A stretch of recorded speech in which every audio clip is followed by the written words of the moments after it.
नमस्कार, मैं रवीश कुमार।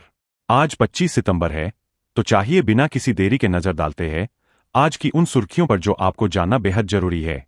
ये खबरें राजनीति, अर्थव्यवस्था, खेल और अंतर्राष्ट्रीय घटनाओं से जुड़ी है। चलिए शुरू करते हैं। यूएनएचआरसी में भारत ने पाकिस्तान को खैबर पख्तूनख्वा की बमबारी याद दिलाकर बेनकाब किया। श्रोताओं, जिनेवा में संयुक्त राष्ट्र मानवाधिकार परिषद के सत्र में भारत ने पाकिस्तान को उसके ही आंगन में झाड़ू लगाने का मौका दे दिया। भारत के स्थायी मिशन के काउंसलर क्षितिज त्यागी ने पाकिस्तान की सेना द्वारा खैबर पख्तूनख्वा प्रांत में अपने ही नागरिकों पर बम गिराने की घटना का जिक्र करते हुए कहा, अवाम पर बम गिराने से फुर्सत मिले तो। यह बयान पाकिस्तानी प्रतिनिधि के भारत विरोधी बकवास के जवाब में आया। त्यागी ने स्पष्ट किया कि पाकिस्तान आतंकवाद को बढ़ावा देकर खुद को बेनकाब कर रहा है। इस घटना में 24 लोग मारे गए थे, जिनमें 10 निर्दोष नागरिक शामिल थे। भारत ने वैश्विक मंच पर पाक की पोल खोलकर एक बार फिर अपनी कूटनीतिक कुशलता दिखाई। अब दुनिया की नजरें पाक पर है। क्या वह जवाब देगा या चुप्पी साधेगा? यह खबर अंतर्राष्ट्रीय राजनीति में उफान ला रही है। भारत आज बांग्लादेश से भिड़ेगा, सुपर 4 में एंट्री दांव पर। क्रिकेट प्रेमियों, आज दुबई में एशिया कप का रोमांच चरम पर। भारतीय टीम कप्तान सूर्य कुमार यादव की अगुवाई में बांग्लादेश के खिलाफ उतरेगी। पाकिस्तान ने कल श्रीलंका को 5 विकेट से हराकर अंक तालिका में बढ़त ली, लेकिन भारत पाक मैच से पहले बॉर्डर पर फायरिंग की घटना ने माहौल तनावपूर्ण कर दिया। सूर्या ने खिलाड़ियों को कहा, फोकस सिर्फ गेंद और बल्ले पर। भारत की मजबूत गेंदबाजी जसप्रीत बुमराह की अगुवाई में बांग्लादेश के बल्लेबाजों को चुनौती देगी।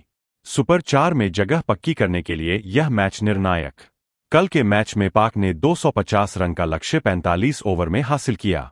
फैंस सोशल मीडिया पर ट्रेंड कर रहे हैं, इंडिया वर्सेस बांग्लादेश, क्या टीम इंडिया जीत का परचम लहराएगी? लाइव कमेंट्री से टॉस होने वाला है। पीएम मोदी आज यूपी इंटरनेशनल ट्रेड शो 2025 का उद्घाटन करेंगे। ग्रेटर नोएडा में कल आज 25 सितंबर को प्रधानमंत्री Narendra Modi UP international trade show 2025 का उद्घाटन करेंगे। यह आयोजन उत्तर प्रदेश की आर्थिक क्षमता को वैश्विक पटल पर उजागर करेगा। 500 स्टॉल्स पर 20 देशों के प्रतिनिधि हिस्सा लेंगे, जहां टेक्सटाइल, आईटी और एग्री प्रोडक्ट्स पर फोकस। सुरक्षा के लिए 7 जोन बनाए गए, 5000 पुलिसकर्मी तैनात। मोदी ने कहा, यह स्वदेशी और आत्मनिर्भर भारत का प्रतीक। ट्रेड शो से 10,000 करोड़ के निवेश की उम्मीद। योगी सरकार का दावा, यूपी अब निवेशकों का हॉटस्पॉट। कल के उद्घाटन से स्थानीय उद्योगों को बूस्ट मिलेगा। क्या यह आयोजन यूपी को आर्थिक हब बनाएगा? रिपोर्ट से तैयारी जोरों पर, ट्रैफिक डायवर्जन लागू। कोलकाता में भारी बारिश से दुर्गा पूजा की रौनक फीकी, 10 मौतें। पश्चिम बंगाल की राजधानी कोलकाता में कल की भारी बारिश ने दुर्गा पूजा की तैयारियों पर पानी फेर दिया। 10 लोगों की मौत हो गई, जिनमें 9 बिजली गिरने से। सॉल्ट लेक और सेंट्रल कोलकाता जलमग्न, मेट्रो और लोकल ट्रेनें बाधित। सरकार ने पूजा अवकाश एक दिन आगे बढ़ाया। मुख्यमंत्री ममता बनर्जी ने राहत कार्यों का जायजा लिया, एनडीआरएफ टीमें तैनात। 40 सालों की सबसे भारी बारिश ने शहर को ठप कर दिया। पंडाल निर्माण रुका, फैंस निराश। मौसम विभाग ने चेतावनी दी, अगले 48 घंटे और बारिश। क्या पूजा मनाएंगे या घरों में? लाइव रिपोर्ट, जल निकासी जारी, लेकिन हालात गंभीर।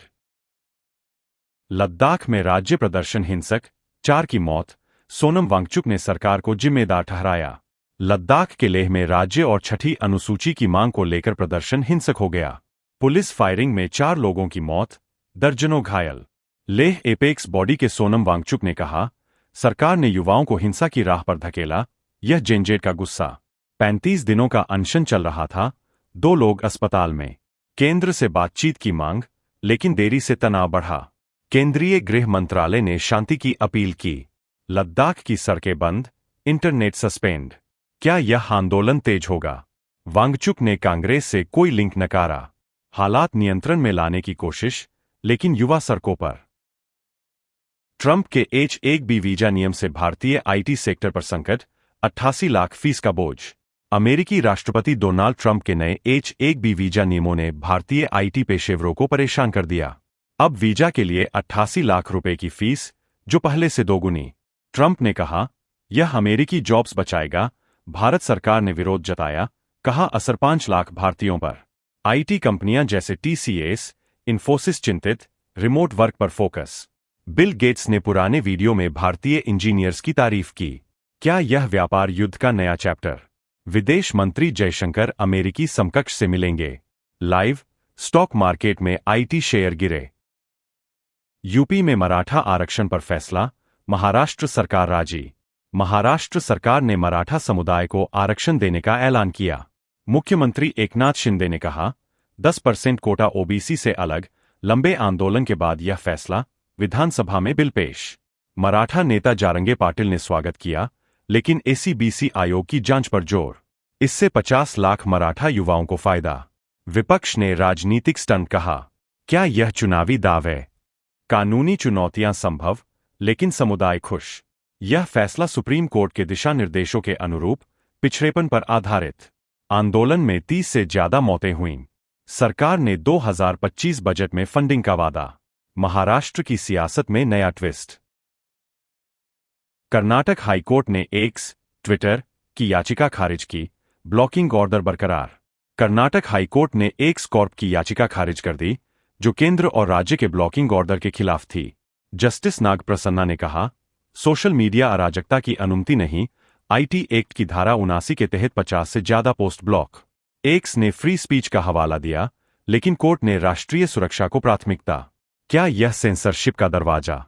मामला 2020 दिल्ली दंगों से जुड़े कंटेंट का। कोर्ट ने अमेरिका यूरोप के उदाहरण दिए। एलन मस्क ने ट्वीट कर विरोध जताया। भारत में डिजिटल रेगुलेशन सख्त। सुप्रीम कोर्ट ने 20% इथेनॉल मिश्रित पेट्रोल पर याचिका खारिज की। सुप्रीम कोर्ट ने 20% इथेनॉल ब्लेंड पेट्रोल की बिक्री पर विकल्प मांगने वाली याचिका खारिज कर दी। बेंच ने कहा, पर्यावरण और ऊर्जा सुरक्षा के लिए जरूरी, केंद्र का दावा, इससे 50,000 करोड़ की बचत। विपक्ष ने किसानों को नुकसान का हवाला दिया। अगस्त में GST collection 1.86 lakh crore. Sensex 554 अंक चढ़ा। क्या यह ग्रीन एनर्जी का बूस्ट? लाइव, ऑयल मार्केटिंग कंपनियां तैयार। ये थी आज की टॉप 10 खबरें। अपडेट्स के लिए बने रहें। चैनल को सब्सक्राइब करें। धन्यवाद।